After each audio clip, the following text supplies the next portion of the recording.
Ups. Ja, das sind Veränderungen und Umbrüche. Herzlich willkommen. Wir haben eine Zeit der Veränderungen und Umbrüche. Ich darf mich kurz vorstellen. Ich bin Hans Schüller, ich komme aus Österreich, ich komme aus Thun. Das ist in der Nähe von Wien, da fließt die Donau durch. Man kennt sie, gibt es da in der Umgebung. Ja? Und hallo. Hallo.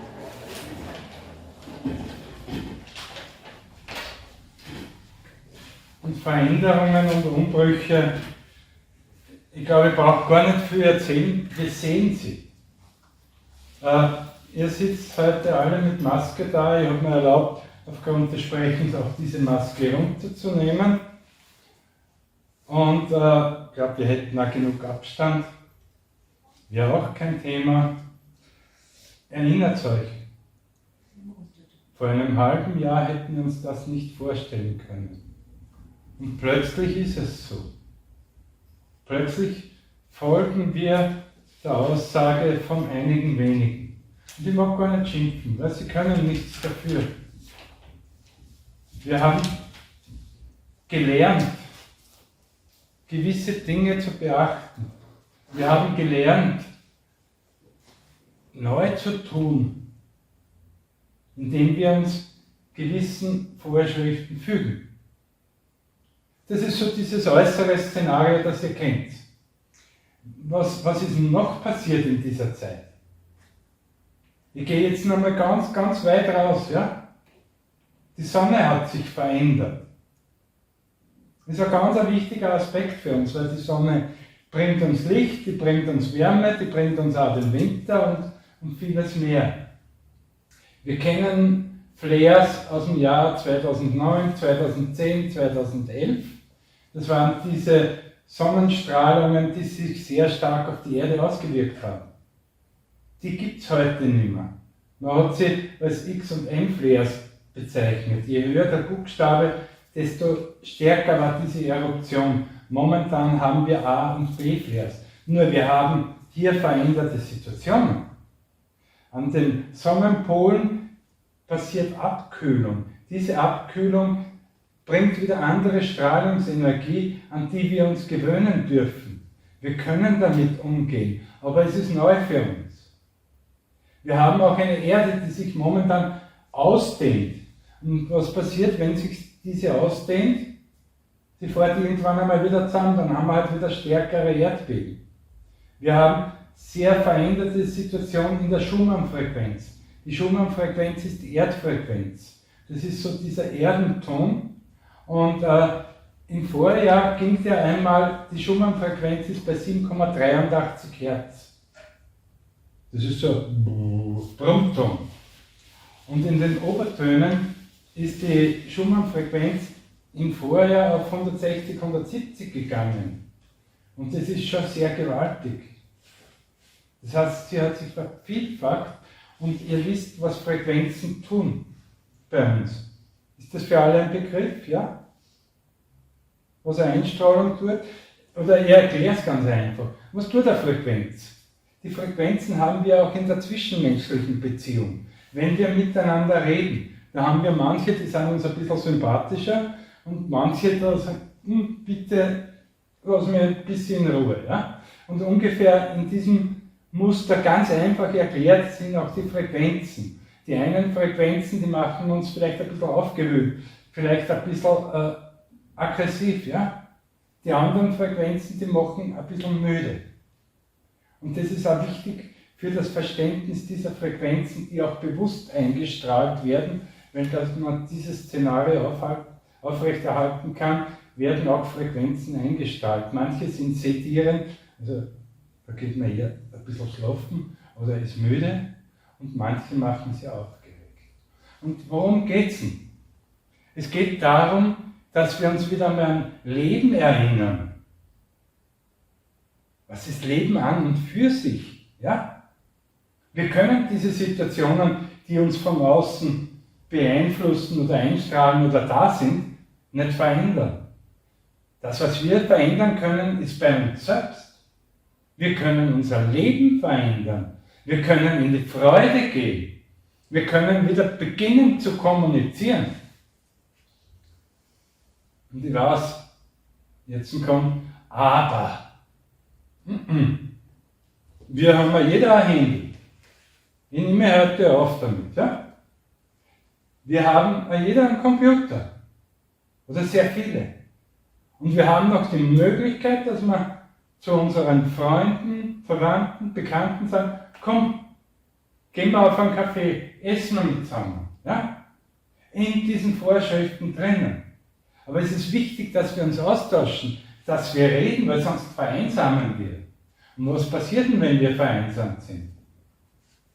Dann kommen wir nicht mehr weiter. Und genau da mag ich heute einen Anstoß geben, hier in die Lösung zu kommen, hier sich weiterzuhelfen, hier in der Tiefe sich selbst zu unterstützen. Und wer kann das am besten? Was glaubt ihr? Wer kann das am besten? Weil jeder selbst. Und wenn wir dieses Selbst einmal entwickeln und da aus unseren Themen rausgehen, und ich mag euch auch kurz eure Themen zeigen. Ja? Es ist wohl ein bisschen schwieriger, weil früher bin ich mit dem Kistel herumgelaufen. Das sind Steinblütenessenzen, das sind quantenphysikalische Essenzen, die in der Tiefe unterstützen. Und ich arbeite immer gerne praktisch. Warum praktisch? Weil die Praxis ist Leben. Und diese Praxis mag ich euch da zeigen. Und wer mag, holt sich hier eine Essenz raus. Ich weiß, ihr müsst so ein bisschen einen Gänsemarsch gehen, einzeln, ja? Kommt einer vor und holt euch einmal eine raus. Und dann kommt der nächste, ja? Und es ist wichtig, dass wir auch das beachten. Aber wir können uns selbst weiterhelfen. Und das ist wichtig, dass wir mit uns tun. Ja? Und ich mag euch das hier, heute und jetzt in einem ganz kurzen Vortrag zeigen. Wie fühlt sich das an für dich? Ist das angenehm, unangenehm? Tut's was oder ist egal? Mhm. Okay, ja, dann macht den. Wir haben besondere, wie ist es für dich? Kalt. Kalt. Sehr kalt? Ja. Aha. Wird's wärmer? Nö. Okay, ist physikalisch absolut erklärbar. Ja? Weil wenn man irgendwas in der Hand hält und es entsteht Reibung durch dieses Blut, das fließt, entsteht immer Reibung. Und vielleicht als Verständnis noch, für diejenigen, die sagen, es gibt Stillstand, das ist ein Blödsinn, das ist eine Illusion. Weil wenn ihr euren Körper beobachtet, ihr bewegt immer wieder die Augen, das Blut zirkuliert permanent durch, das Herz auch pumpert und vieles, vieles mehr. Also wir sind permanent in Bewegung, in Veränderung. Und das, was wir hier machen können, heute, jetzt, in jedem Augenblick, ist auf uns zu schauen, für uns zu bewegen, zu verändern. Was nimmst du vor? Ich habe auch eine genommen. Ja? Mhm. Wie fühlt sich an? Kalt. Okay. Also wir haben, das passiert manchmal in Gruppen. Ja? Hat noch jemand kalt? Ein bisschen frisch ist es, meine Herren. Ha? Ein bisschen frisch ist es, meine Herren.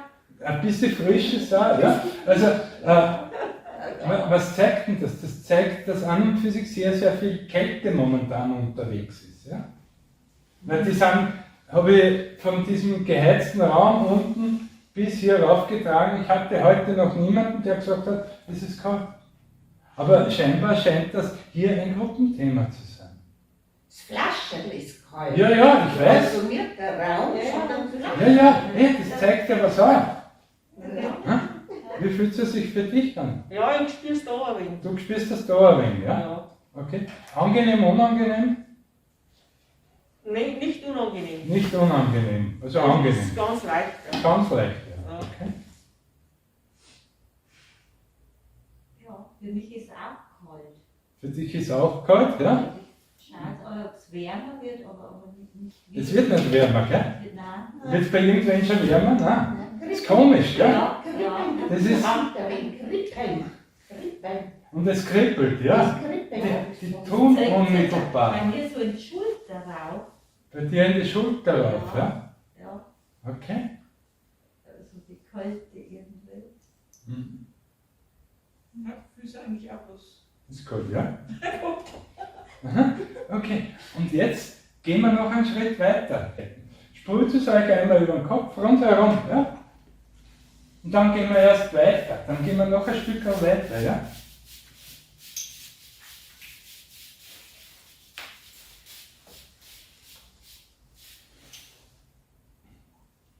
Mhm. Mhm. Das ist Kein, Ha? kein Empfinden. Nein, ist das Flaschel noch gut? Ja, Ah, komisch, ja? Und wir sind so schnell oft mit unserem Urteilsvermögen. Wir sind eine Gesellschaft der Bewertungen. Wir versuchen alles kognitiv in unserem Kopf zu bewerten. Und du sprühst und plötzlich ist dieses wärmer. Ja? Das lässt sich auch nicht erklären. Warum? Das sind unsere unbewussten Prozesse, wo wir in unserem Unbewussten, und das wird immer wichtiger, denn diese Attacken, die wir bekommen, diese Angriffe oder dieses Szenario, arbeitet sehr stark mit dem Unbewussten. Und hier dürfen wir auch ansetzen. Und hier setzen auch die Essenzen an, im Emotionalfeld, im Gefühlsfeld. Ja? Wie ist denn deine Schulter? Tut es noch irgendwas? Oder ist die jetzt... Ist ja, Ha? merke ich kaum. Also, Die merkst du nicht kaum, ja? Also irgendwas immer so. Genau, und das ist einfaches Arbeiten. Wenn ich merke, irgendwo kommt ein Thema auf, ja? Und jetzt schauen wir uns einmal eure Themen an, ja? Was steht da oben auf dem Flaschel? Geduld, Kraft und Freude. Kraft und Freude. Bei dir geht es um Kraft und Freude, innere Kraft, innere Freude. Lebst du deinen Spaßfaktor? Lebst du deine Freude? Bist du motiviert? Mhm. Und genau hier setzt es an, hier unterstützt es. Da wirklich drauf schauen, ja, heute, und wenn du noch was brauchst, dann sprüh das einfach, ja. Und genau darum geht es, dass wir diese unbewussten Prozesse einmal in der Lösungsqualität führen, ja. Da war es einfach, ja, die Schulter hat was dran, ja, ist der Kribbeln noch da? Nein, komisch, ja. Es war kalt, es hat kribbelt, ja. Jetzt ist dieses befriedigt. Auf welcher Ebene auch immer. Was steht denn da oben? Liebe und Partnerschaft. Oder? Partnerschaft und Beziehung, ja. Ja. Wirst du kennen aus deinem Leben. Und da geht's, Partnerschaft und Beziehung, ja. ja, und da geht es um Reden, um Kommunizieren. Sich selbst bester Partner und Freund zu sein, das dann auch auszustrahlen. Ja. Für die ist die Kommunikation wichtig. Ja, stimmt. Ja? Und die ist manchmal eingeschränkt. Ja? Ist okay. Dann darf ich genau auf dieser Ebene arbeiten, dass ich wieder zu mehr Kommunikation komme. Partnerschaft und Beziehung muss nicht immer gleich das sein. Ja? Das ist genau das, was wir auch hier haben. Das ist genauso Partnerschaft und Beziehung. Was hast denn du? Die kosmische Energie. Bei dir geht es um die Spiritualität. Diese Wahrnehmung, Entschuldigung, das, was du wahrnimmst, ist wahr. Und dieses auch anzunehmen. Die kosmische Energie unterstützt da sehr, sehr viel in dieser Wahrnehmungserweiterung. Ja. Ja? Und sie hat auch den Aspekt, karmische Geschichten aufzulösen. Da können wir später dann noch einmal drüber reden. Ja? Mir steht Lebensaufgabe. Aha, und das hat da gearbeitet. Arbeitet es noch? Ja. Jetzt nicht mehr. Jetzt nicht Aber mehr. nach dem Spielen auch noch ein wenig. Hat es auch noch ein wenig gearbeitet. Ja? Und die Lebensaufgabe heißt aus heutiger Sicht, sich einmal am Leben zu erinnern. Was ist Leben an und für sich? Lebe ich überhaupt noch? Oder funktioniere ich? Wie eine Marionette. Leben. Leben ist die heutige Botschaft dieser Essenz. Die Lebensaufgabe ist natürlich auch das zu tun, wo die Freude liegt. seine Talente zu leben, das, wo meine Begabungen sind, das, wo ich wirklich was brauche. Und ich frage dich, brauchst du noch eine zweite Essenz dazu? Brauchst du eine Unterstützung dazu? Dann hol da noch eine. Ja?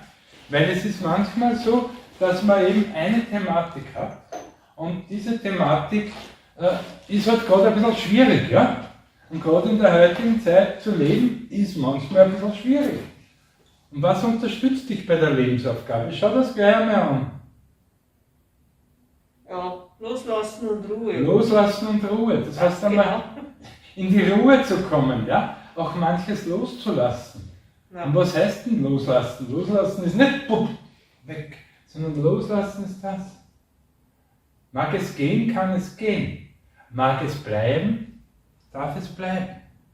Manches braucht man noch im Leben. Loslassen ist auch, wenn du etwas neu machen möchtest und du hast ein Glas, das halb voll ist, das ist das schönste Bild dazu. Und du fängst was Neues an, dann hast du ein Mischverhältnis. Ja. Aber wenn dieses Glas leer ist, dann hast du das volle Potenzial.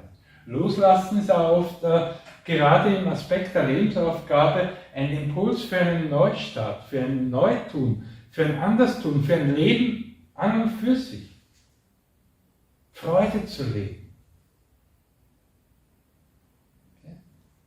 Okay. Genau, zu dir.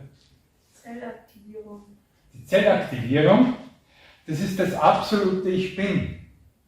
Das kennst du das aus deinem Leben, dass du die manchmal klein machst oder so? Ja? Mhm. Da geht es darum, dass du einmal in deine wahre Größe gehst. Dass du auf Augenhöhe kommunizierst. Dass du öffnest. Wenn du magst, kommst du gern nach vor und holst eine Essenz raus, nimmst sie in die Hand und fühlst. Ja? Dass du auf Augenhöhe kommunizierst und dann einmal deine Potenziale lebst. Das, was in dir steckt, einmal rauszulassen. Nimm das mit an deinen Platz. Das einmal rauszulassen. Deine Ideen, deine Kreativität. Wäre das geil? Okay? Und ich darf da noch einen Tipp geben. Sehr, sehr viele unserer Potenziale sind im Spine, im Rückenmark gespeichert. Ja? Genau da drinnen. Das ist auch das, was momentan sehr, sehr viel möglich ist. Ja? Sprüh das einmal auf dieses Kreuz. Jetzt. Ich bin immer aktiv und praktisch. Ja? Okay. Merkst du, was sich da tut? Was tut sich da? Ich frage noch. Ideen kommen hoch. Plötzlich kommen Ideen hoch. Ja? Und genau darum geht es. Und das ist nur so diese kurze Initiation, dieser Anfang. Ja? Da habe ich jetzt wir sind jetzt einige Minuten beisammen. Ja? Ich habe einmal kurz gespürt und plötzlich kommen Ideen. Wo du einfach nur bei einem Vortrag sitzt, bitte. Da gibt es einen, der quatscht vorne und ich höre zu. Nein, genau das ist es. Diese Initiation da weiterzugehen. Da sich selbst zu unterstützen. Okay. Urvertrauen. Urvertrauen ist die Zentrierung, das ist die Mitte. Das heißt, wenn ich gerade ein bisschen in einer schwierigen Phase bin, ich weiß nicht recht, ich tue mir vielleicht ein bisschen schwer, Entscheidungen zu finden. Da ist dieses Urvertrauen ganz wichtig. Dieses Hineinvertrauen und Hinaustrauen. Was heißt denn das?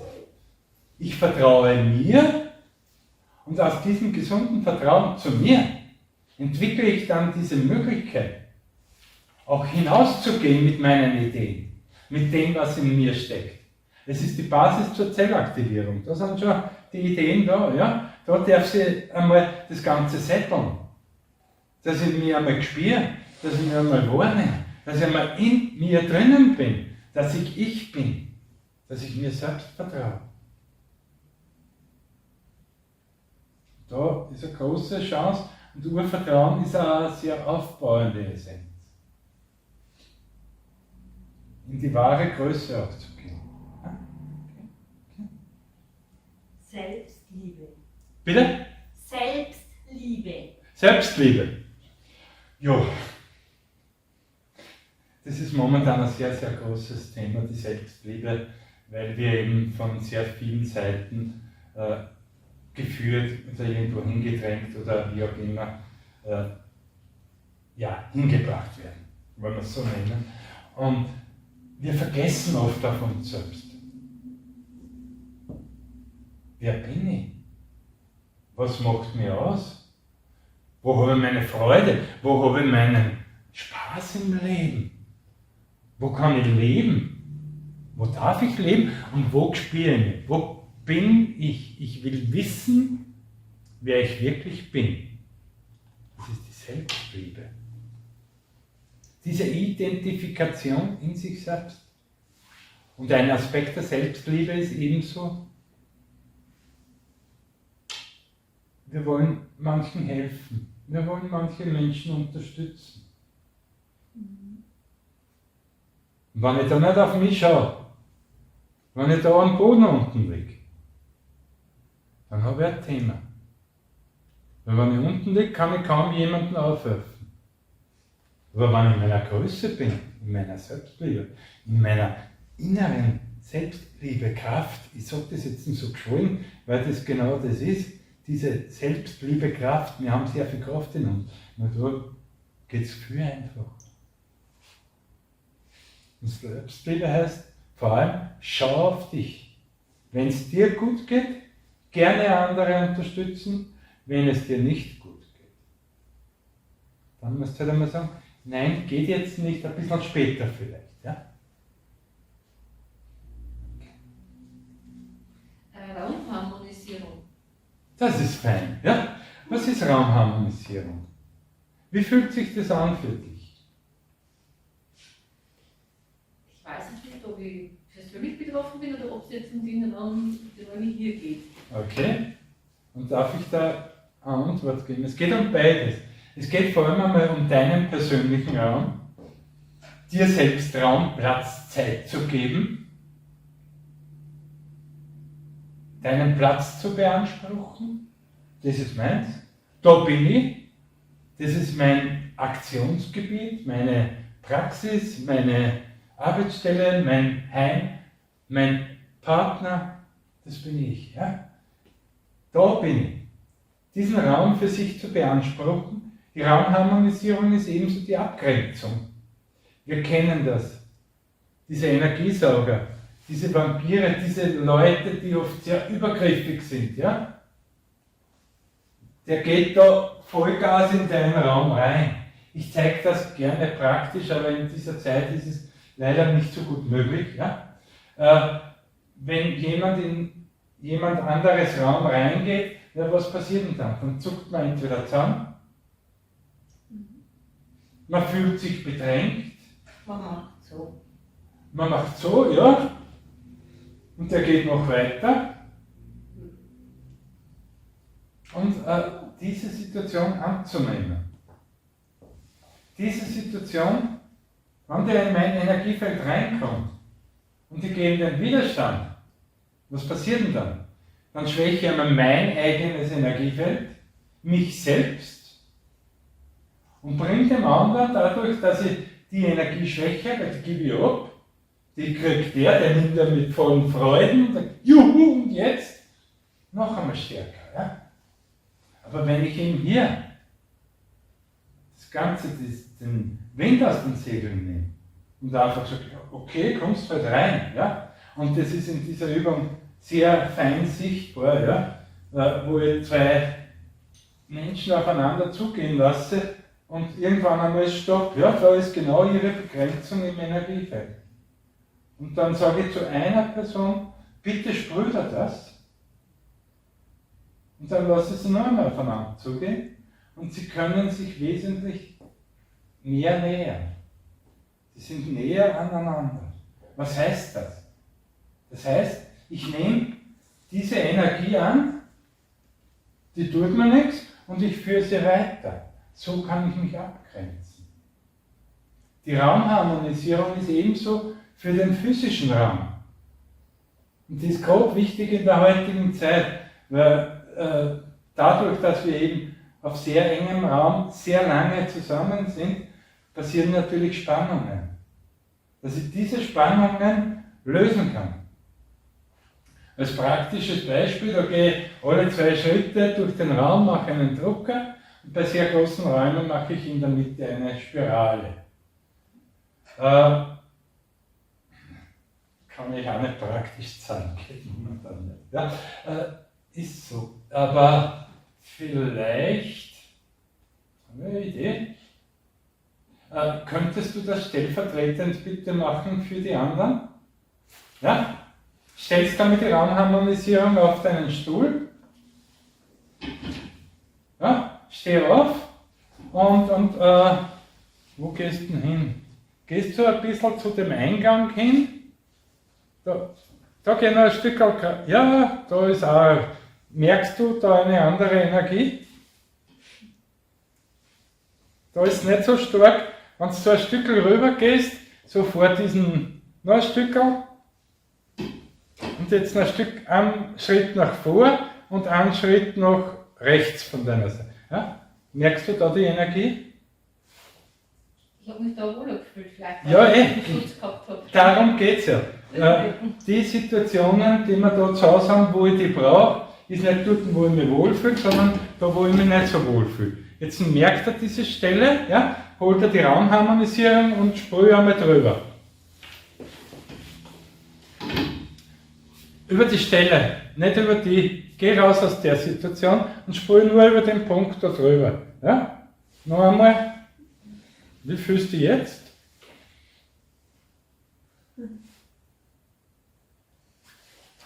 Das ist ein bisschen ausgeglichener vielleicht. Aha, genau. Und das ist unmittelbar. Ich habe der Essenz noch gar nicht die Zeit gegeben, dass sie wirklich hier, kannst du schon wieder niedersetzen, ja? Dass sie ihr volles Potenzial entwickelt. Das heißt, da kann ich die Räume einmal neutral machen. Du hast gesagt, ein bisschen ausgeglichener, ruhiger, ja? Das hält ein paar Stunden. Oder vielleicht auch 1, 2 Tage. Und wenn es wieder aufkommt, muss es noch einmal machen. Ja? Was heißt denn das?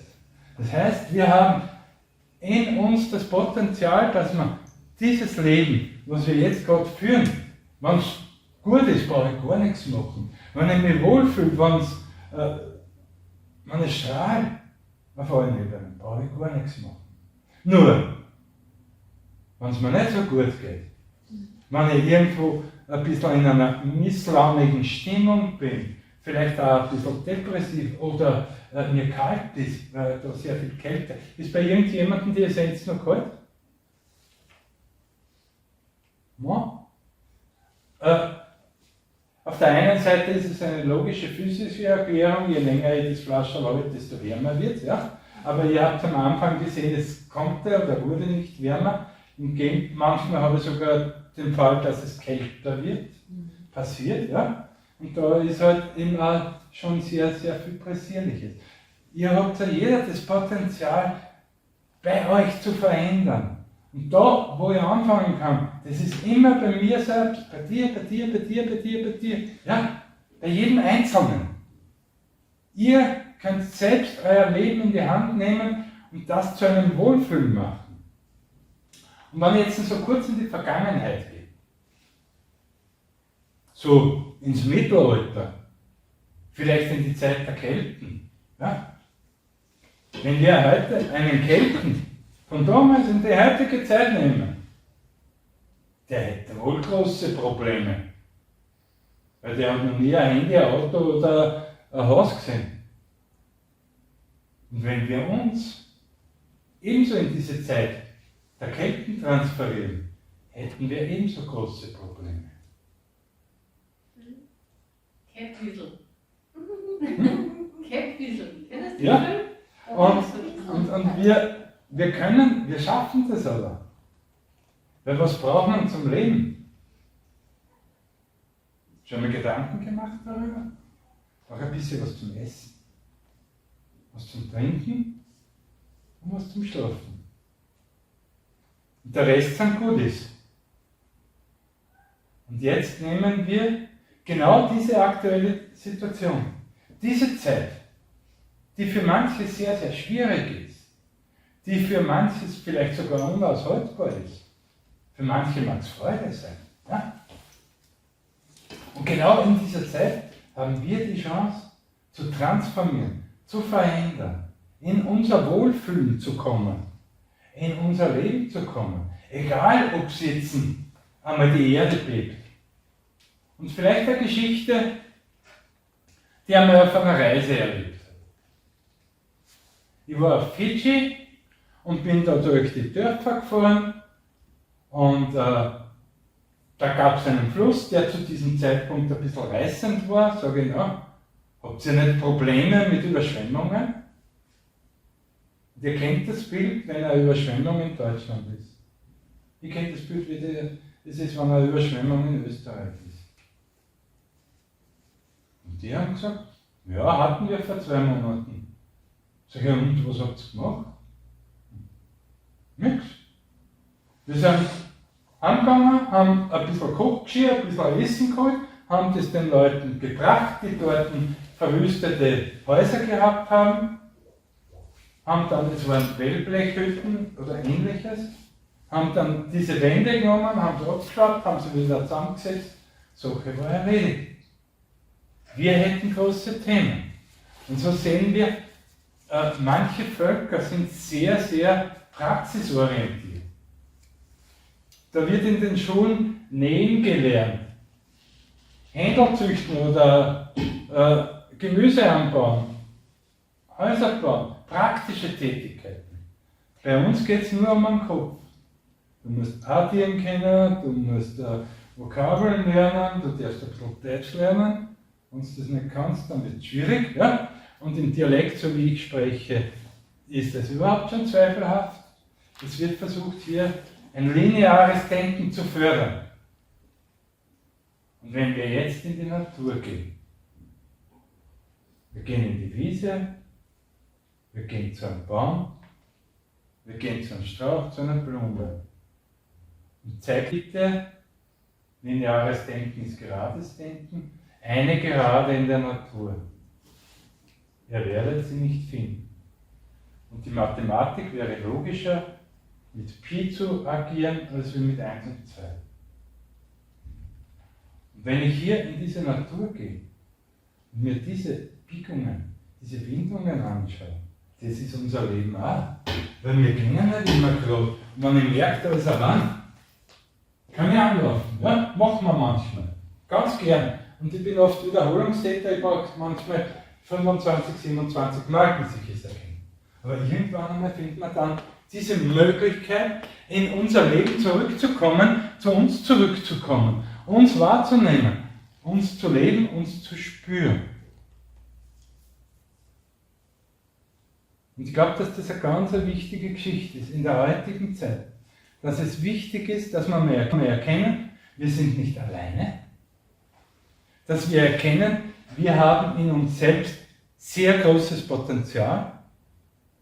Und dass wir auch Möglichkeiten nehmen, wie die Steinblütenessenzen zum Beispiel, wenn ich nicht mehr weiter kann, dass ich mir da weiterhelfe. Dass ich mich da in der Tiefe, in mir selbst unterstützen kann. Dass ich da in mein Leben, in mein Durchatmen, in mein Schnaufen, in meine Freude komme. Das ist wichtig in der heutigen Zeit. Und jetzt hätte ich gerne ein paar Fragen von euch. Weil ihr schaut alle so, ja. Und